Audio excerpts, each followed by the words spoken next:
Taoiseach, I want to raise the important matter of roads funding. I know you've touched on it earlier on today, but counties like my own in Cavan and Monaghan that are completely dependent on a very rural road network. We don't have the public transport, we don't have the rail line. I have said many times on the floor of this chamber that we need to be imaginative and creative and look at reopening that line. But my question to you today is, there's a very sad article, is the only way I could describe it, in the Anglo-Celt this week by Sean McMahon. It's about an elderly lady called Kitty Clark. She's 74, and there's a picture here, and they say a picture speaks 1,000 words, of the deplorable state, is the only way it can be described, of Kirkish Lane, which is also a public road. Now, I'm acutely aware of the problems that are faced by Cavan County Council and Monaghan County Council in relation to roads funding, and I'm asking you, Taoiseach, that in your deliberations at Cabinet with Minister Ryan, that counties like Cavan and Monaghan, they're totally dependent on the rural network.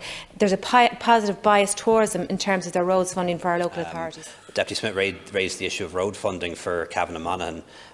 The TII funding will be released usually in December, and regional local road funding in January or February by Minister Ryan.